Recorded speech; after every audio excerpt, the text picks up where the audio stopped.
오늘 함께 나눌 말씀 마태복음 5장 팔복의 내용 중 일부를 함께 나누려고 합니다.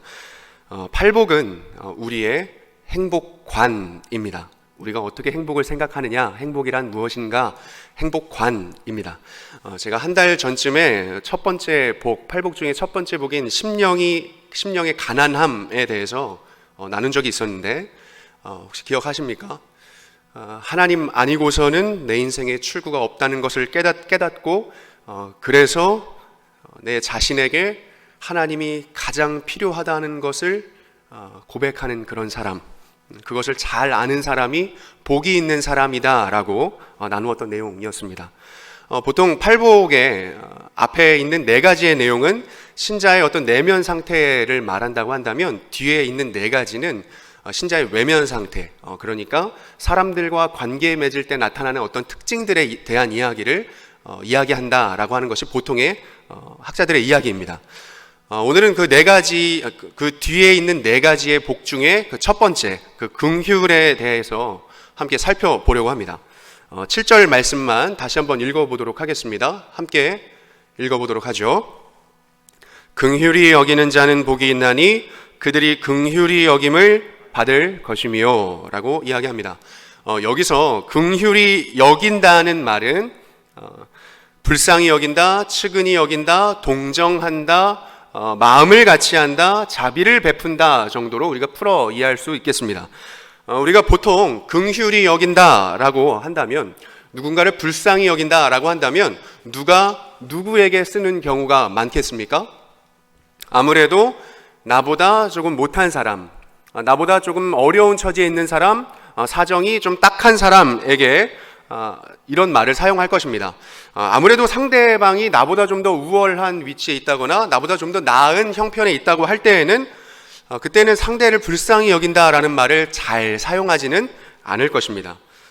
반대로 건강이든 가정이든, 그렇죠? 지금 방금 전 말씀드렸던 것처럼 건강이든 가정이든 어떤 형편이든 나보다 좋은 위치에 있는 사람, 그런 사람에게는 그 사람을 불쌍히 여긴다 하는 그런 말을 사용하지 않을 것이고, 또 더불어서 나와 경쟁 관계에 있는 사람, 나와 어떤 동등한 위치에 있는 사람에게도 불쌍히 여긴다라는 말을 잘 사용하지 않을 것입니다. 만약에 나보다 연봉을 많이 받는 친구에게 나보다 좀 더 좋은 집에 사는 친구에게 가서 너 참 불쌍하다, 내가 너를 측은히 여긴다, 내가 너를 긍휼히 여긴다 라고 한다면 상대가 뭐라고 하겠습니까?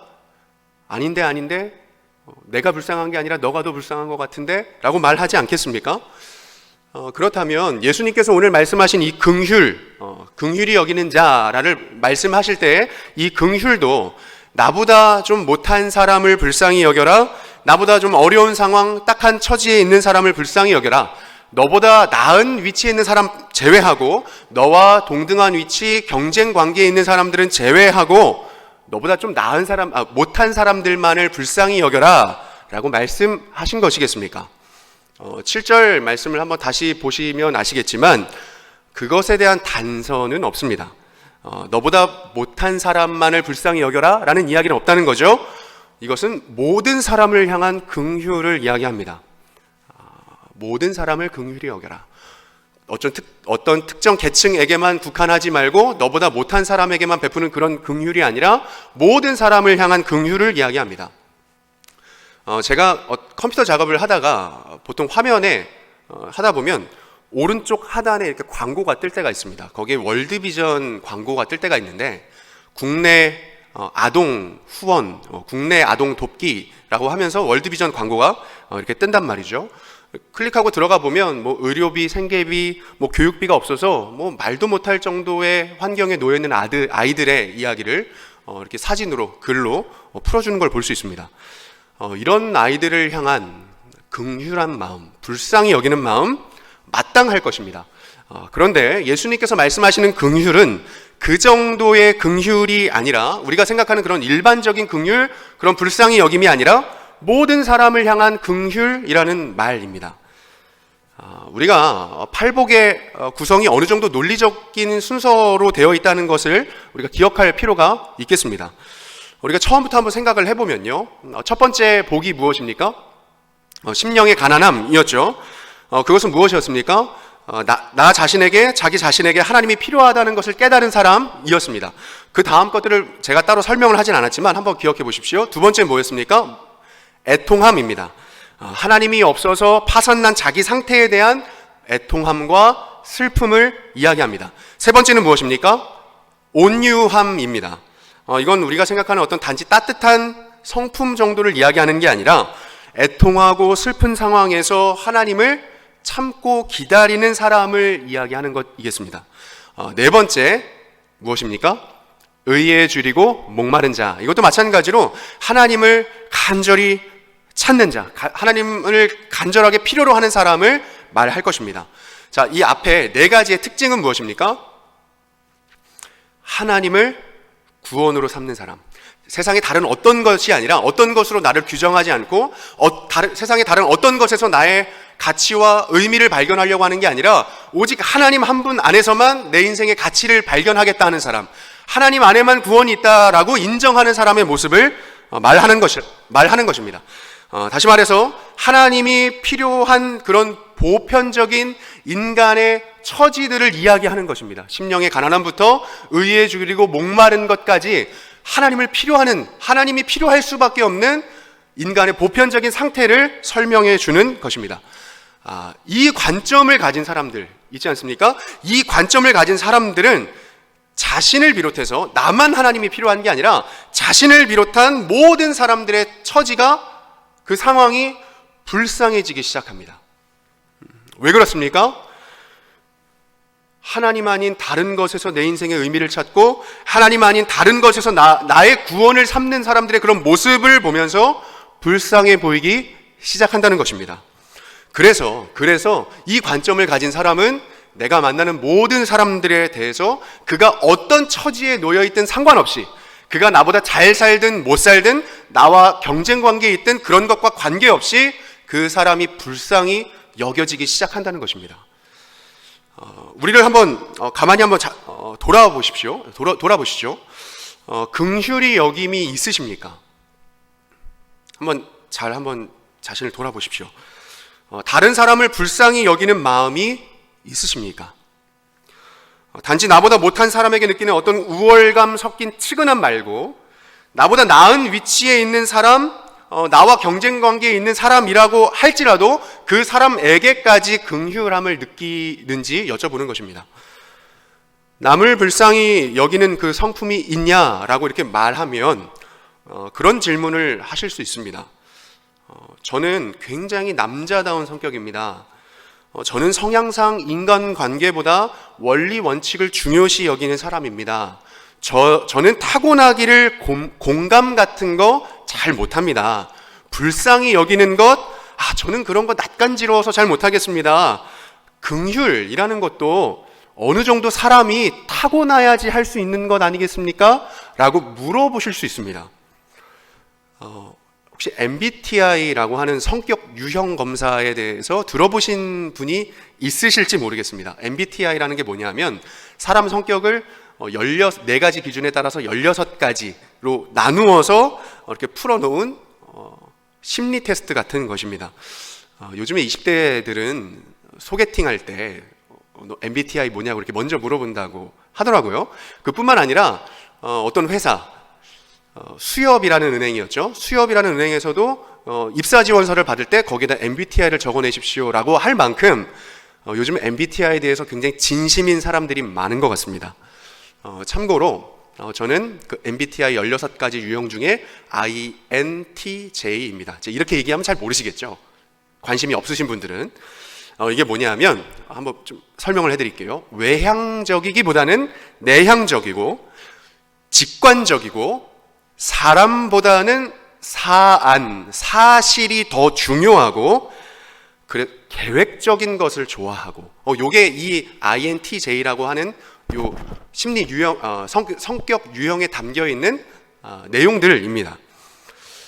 저와 같은 성향들을 가진 사람들이 핑계대는 것이 있습니다. 그게 뭐냐면 나는 타고나기를 내향적이고 나는 타고나기를 사람보다 사안이 더 중요한 사람이고 나는 타고나기를 공감 같은 거 잘 못하고 나는 타고나기를 사람들 긍휼히 여기는 거 나 잘 못해. 그런 핑계를 댄단 말이죠. 어떻게 생각하십니까? 정말 그럴까요? 정말 그럴까요? 타고난 사람만 긍휼을 베풀 수 있을까요?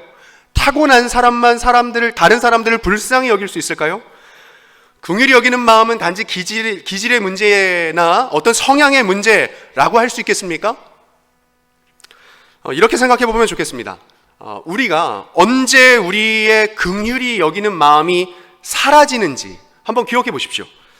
내가 내 주변 사람들을 대하는 그 태도를 한번 생각해 보십시오. 내가 그때 나보다 우월한 사람이든 아니면 나보다 열등한 사람이든 나와 경쟁 관계에 있는 사람이든 상관없이 내가 상대방과 관계를 맺을 때 내가 언제 긍휼히 여기는 마음이 사라지는지를 한번 생각해 보십시오.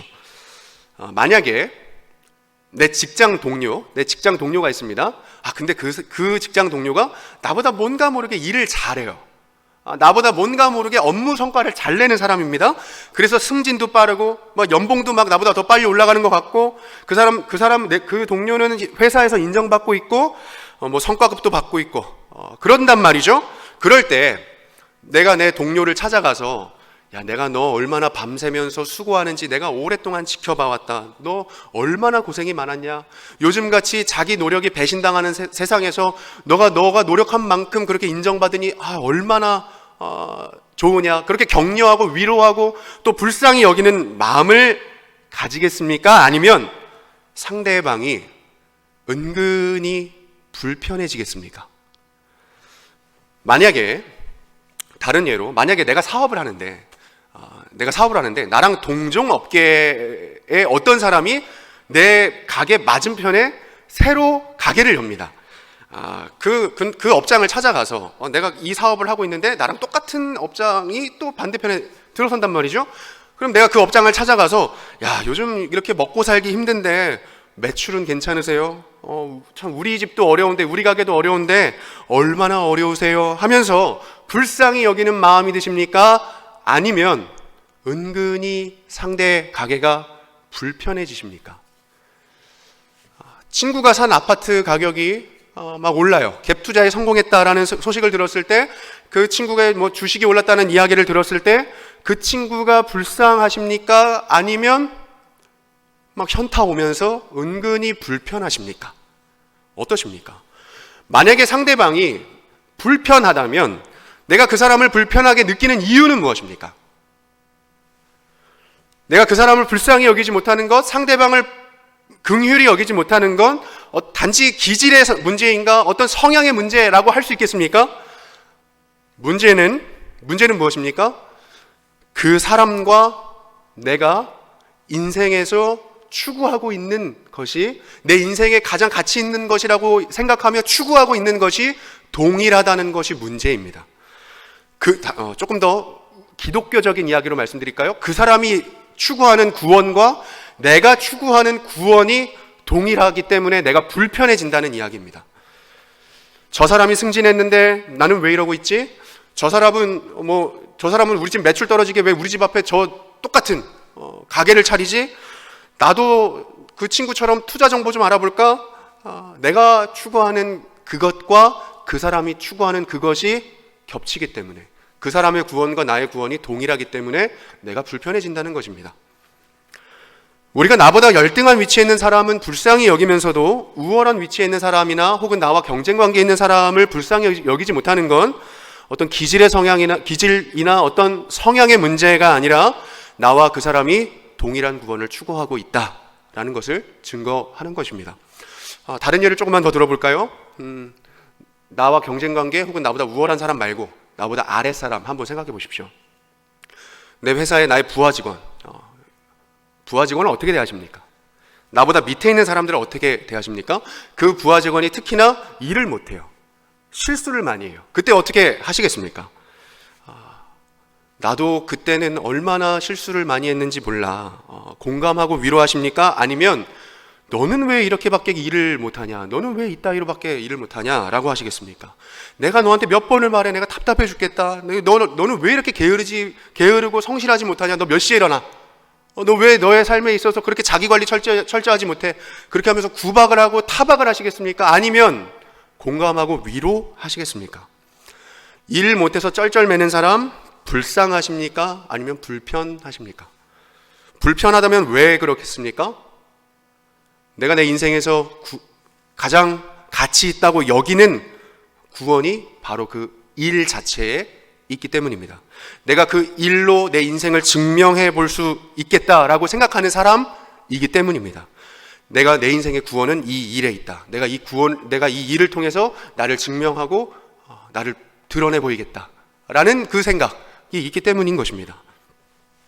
어르신들 많으시니까 한번 나의 밑에 사람 중에 가족 중에 뭐 아들, 딸들이나 아니면 사위, 며느리 한번 생각해 보십시오. 어떻게 대하십니까? 요즘에 젊은 것들은 예의가 없어. 요즘에 젊은 것들은 내가 먼저 전화를 해야지 전화를 하고, 이것들은 명절이 아니면 찾아오지도 않고, 내가 아파서 죽어야 연락이 올까? 이런 마음으로. 내가 예전에는 시집살이를 얼마나 고되게 했는데 얘는 왜 이렇게 편해? 하면서 그런 마음으로 그 며느리나 사위를 불편해 하십니까? 아니면 너 얼마나 힘드냐? 라며 불쌍히 여기십니까? 다시 처음 질문으로 돌아가 볼까요? 긍휼은 기질이나 성향의 문제라고 할 수 있겠습니까? 아니면 혹은 은사의 문제라고 할 수 있겠습니까? 나는 긍휼의 은사를 받지 못했어. 하나님이 나에게 긍휼의 은사를 주시진 않았어. 다른 건 막 주셨는데 나는 긍휼히 여기는 은사는 안 주신 것 같아 라고 하면서 기질의 문제, 어떤 성향의 문제, 어떤 은사의 문제 정도로 나는 그래서 긍휼이 없구나 라고 그냥 치부하시겠습니까? 내가 지금 상대방을 어떻게 대하고 있는지, 그 사람의 처지가 어떠하든 관계없이 그 사람을 어떻게 대하고 있는지를 점검해 보는 것이 중요한 이유가 여기 있습니다. 그건 지금 내가 내 삶의 의미와 가치를 어디에 두고 있는지를 보여주고 있는 것이기 때문입니다. 승진한 동료가 불편하다면 내 인생의 구원이 거기 있는 것이겠고, 갭 투자 성공한 친구가 불편하다면 내 인생의 구원도 거기 있는 것입니다. 일 못하는 사람이 불편하다면, 그래서 그 사람 앞에 내가 젠체하고 있다면 내 인생의 구원 거기 있다는 것을 보여주는 것입니다. 한번 생각해 보십시오. 내가 불편해하는 그 가운데 내 인생의 가치가 있습니다. 사실 내가 불편해하는 그것 가운데 내 인생의 구원이 있다는 것입니다. 돈 많은 사람 만나면 불편하다? 내 인생의 구원은 돈인 거죠. 일 못하는 사람 만나면 불편하다? 동일하게 그 일 자체가 나의 구원인 것입니다. 하지만 내 인생의 구원이 하나님 아닌 다른 것으로는 나를 어떤 것으로도 규정할 수 없다라고 생각하는 사람, 내 인생의 구원이 하나님께 있다고 확신하는 사람, 하나님께서 나를 불쌍히 여겨주셨다는 그 사실이 내 인생의 가치가 되었고 내 인생의 궁극적인 의미가 되었다고 생각하는 그런 사람은 어떻겠습니까? 하나님께서 나를 대해주신 그 방식 그대로 상대방을 대하게 된다는 것입니다. 내 삶의 주된 동기가 어떤 경쟁심이나 어떤 우월의식 속에 있는 게 아니라 불쌍히 여김 그 자체가 되어버린다는 것이라는 말이죠. 그래서 그런 사람은, 그 관점을 가진 사람은 내게 오는 모든 사람들을 어떤 조건에 따라 판단하고 그 사람을 불편하게 여기는 것이 아니라 긍휼히 여길 수 있다라는 것입니다. 이런 맥락에서 다섯 번째 복을 한번 더 뜯어보면 좋겠는데요.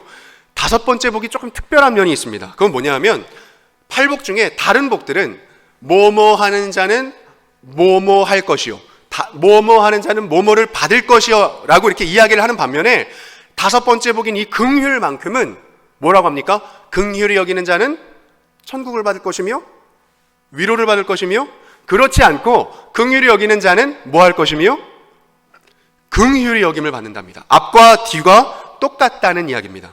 자, 이 이야기는 우리가 이걸 마치 조건처럼 생각해서 너 긍휼히 여기지 않으면 내가 너 가만히 안 둔다, 내가 긍휼히 여기지 않으면 내가 너에게서 긍휼을 뺏어간다, 이런 이야기는 아닐 것입니다.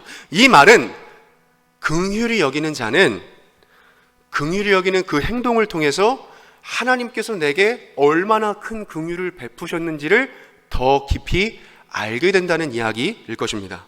다른 한편으로는 이 반대로 하나님께서 나를 얼마나 불쌍히 여겨주셨는지 아는 사람은 그와 동일한 방식으로, 그와 같은 방식으로 다른 사람을 불쌍히 여길 수밖에 없다는 말인 것입니다.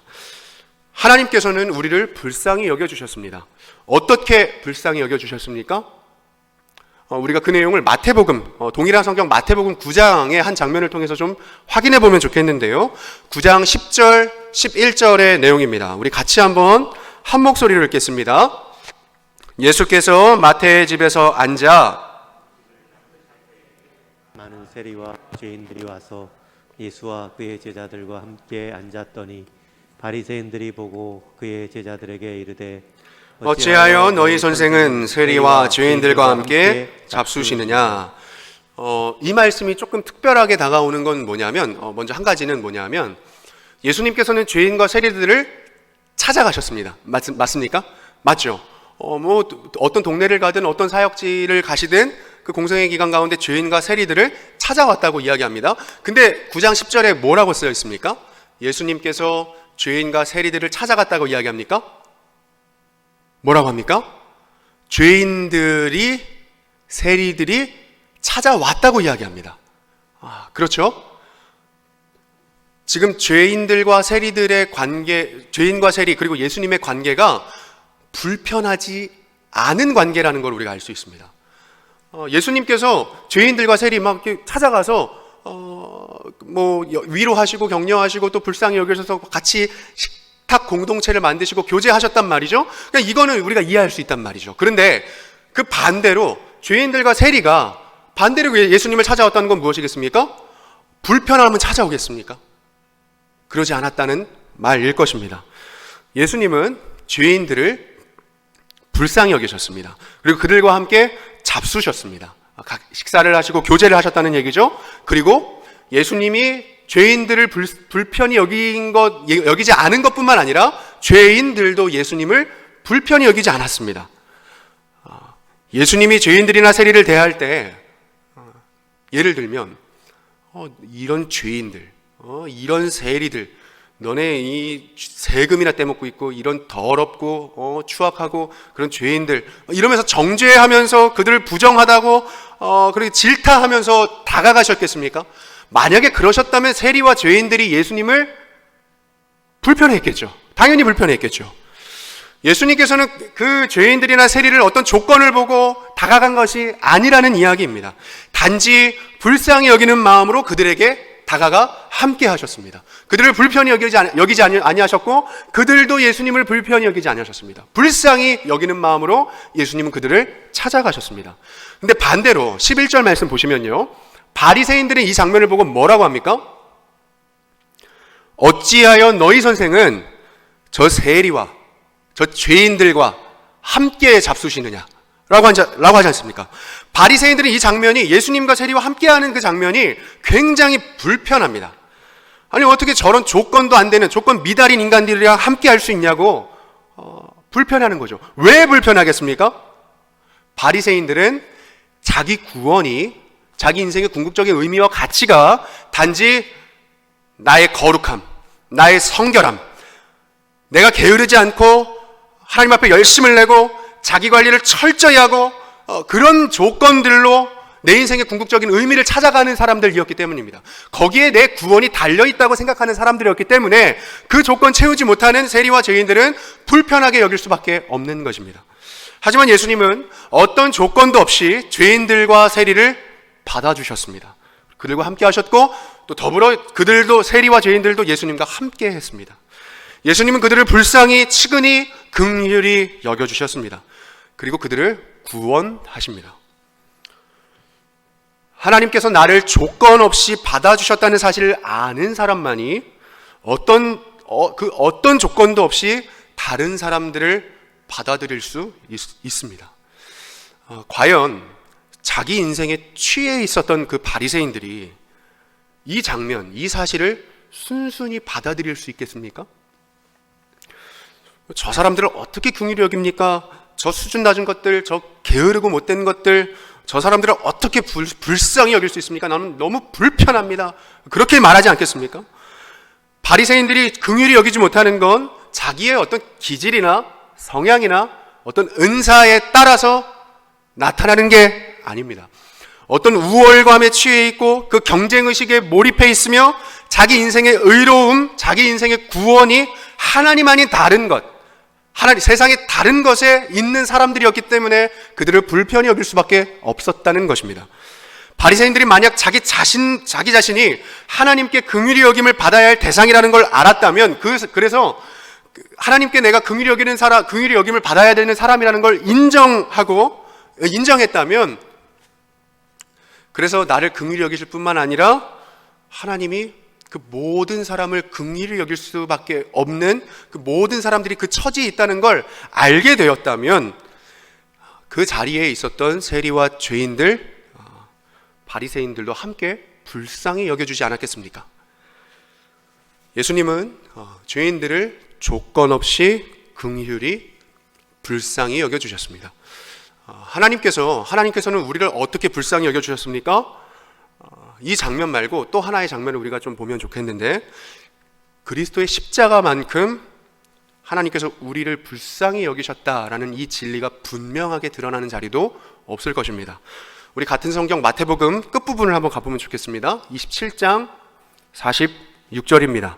자, 같이 한번 읽어보도록 하시죠. 제 9시쯤에 예수께서 크게 소리질러 이르시되 사박다니 하시니 이는 곧 나의 하나님 어찌하여 나를 버리셨나이까 하는 뜻이라. 예수님께서 마지막 십자가에서 운명하는 순간이죠. 예수께서 공생애를 시작하시며 세례를 받으실 때에 기억하십니까? 하늘에서 어떤 음성이 들렸습니까? 내 사랑하는 아들아 라고 들렸습니다. 아버지와 아들의 관계가 분명해지는 그 현장이었습니다. 그리고 공생애 내내 예수님께서는 하나님을 아버지라고 부르셨고, 심지어 나는 아버지와 하나다, 나는 하나님과 하나다라고까지 이야기하셨던 예수님께서 지금 십자가의 이 장면에서만큼은 하나님을 아버지라고 부르지 못하는 상황입니다. 이 고통스럽고 그 누구보다 하나님이 필요한 상황인 것 같은데, 이 상황에서 하나님을 아버지라고 부르지 못하고 있습니다. 하나님과 그 아버지와 아들의 관계가 완전히 불편해졌다는 것을 이야기합니다. 예수님이 십자가에서 죽으셨다는 건 하나님 아버지께 완전히 버림받았다는 이야기이며, 적어도 그 순간만큼은 하나님 아버지와 완전히 불편해져서 하나님 아버지께 그 어떤 긍휼도 얻지 못하는 상황이라는 것을 보여줍니다. 하나님께서는 왜 그 십자가에 놓인 예수님께 그래야만 하셨습니까? 그 십자가에 달린 예수님은 왜 하나님을 아버지라고 부를 수 없었습니까? 불쌍히 여길 만한 그 어떤 조건도 갖추지 못한 우리, 그 십자가에 마땅히 달려서 하나님과 불편한 관계를 가져야 할 우리를 대신해 예수님 스스로 불편해지셨다는 것입니다. 다시 말해, 예수님께서는 하나님과 누구보다 불편한 관계였던 우리를 대신해 스스로 불편해지시는 방식으로 우리를 불쌍히 여기셨습니다. 예수님께서는 짐짝 같은 우리를, 어떤 가치도 없고 어떤 조건도 채우지 못하는 우리를 대신해서 그 불편해지시는 그 자리를 대신하심으로 우리를 불쌍히 여기셨고, 그 불쌍히 여기신 그 결과로 우리는 전혀 다른 차원의 인생을 시작할 수 있게 되었습니다. 우리를 불편하게 여기지 않으시고 불쌍히 여기신 주님, 이것이 우리 신자의 인생의 밑바탕이요, 우리가 얻은 긍휼의 내용입니다. 오늘 말씀을 한번 정리해 보도록 하겠습니다. 긍휼히 여기는 자는 복이 있나니 그들이 긍휼히 여김을 받을 것이며, 긍휼은 나보다 못한 사람, 불우하고 딱한 처지에 놓인 어떤 특정한 계층에게만 내가 시혜를 베풀듯이 하는 그런 감정이 아니라, 이것은 모든 사람이 하나님의 긍휼의 대상이라는 것을 알고, 그 긍휼히 여김받은 내 자신이 다른 모든 사람을 하나님의 마음으로 긍휼히 여긴다라는 그 긍휼이었습니다. 긍휼히 여긴다는 것은, 누군가를 불쌍히 여긴다는 것은 우리의 어떤 기질이나 어떤 성향이나 어떤 은사의 문제이지 않습니다. 그것은 내가 긍휼의 은사를 받지 않았다, 받았다, 못 받았다, 그것을 따질 문제가 아닙니다. 내가 남을 불쌍히 여기지 못하는 건 어쩌면 내가 내 인생이 추구하는 그 방향, 그 내용, 그 구원이 나를 불쌍히 여기신 그 하나님께 있는 게 아니라는 것을 보여주는 증거일지도 모릅니다. 나와 경쟁 관계에 놓인 사람들이 추구하는 그것과 내가 동일한 그 구원을 추구하고 있다는 것을 보여주는 것일지도 모른다는 이야기입니다. 우리는 이 자리에서 우리를 대신해 하나님과 불편해지심으로 우리를 불쌍히 여기신 주님을 기억했으면 좋겠습니다. 하나님께서 우리를 불쌍히 여기셨다는 그 사실이 우리의 구원의 기초요 삶의 밑바탕이 되었다는 사실을 기억하십시오. 바라기는 신자가 다른 사람 혹은 세상과 관계 맺는 방식이 오늘 이 팔복이 일러주는 대로, 특별히 이 긍휼이라는 내용이 일러주는 대로 어떤 우월감이나 어떤 조건, 어떤 경쟁 의식에 따라 관계 맺는 것이 아니라 긍휼히 여김, 불쌍히 여김이 되었다는 사실을 기억할 수 있기를 바랍니다. 긍휼히 여기신 그 하나님 안에서 내가 만나는 그 모든 사람들, 그 사람이 나와 어떤 관계에 놓여 있든, 그 사람이 나보다 우월하든 열등하든 나와 경쟁 관계에 있든 그것과 상관없이, 오늘 투표를 하셨죠? 대선 날입니다. 나와 정치 성향이 다른 사람이라 할지라도 그것과 관계없이, 우리 그렇지 않습니까? 정치 성향 다르면 사람 취급 안 하고 어떻게 저렇게 무지할 수 있어? 그런 생각 혹 하는 분들이 있지 않으십니까? 그렇다 할지라도 그 사람을 불편하게 여기는 것이 아니라 나와 성향이 다르든 어떠하든 관계없이 그 사람을 불쌍히 여기며 나보다 잘났든 못났든 그 모든 사람을 긍휼히 여길 수 있는 저와 여러분들 되기를 주님의 이름으로 간절히 축원합니다. 시간 기도하고 마무리하도록 하겠습니다. 살아계신 하나님, 짐짝 같은 우리를 어떤 조건에 따라 불편하게 여기지 않으시고 오히려 우리를 대신해 하나님과 불편해지심으로 우리를 불쌍히 여기신 그 주님을 기억합니다. 오늘 저희에게 일러주신 그 팔복의 내용 따라 우리를 불쌍히 여기신 그 하나님의 성품 따라 내가 만나는 모든 사람들을 하나님의 마음으로 긍휼히 여길 수 있는 저희 모두가 되게 하여 주옵소서. 예수님의 이름으로 기도합니다. 아멘.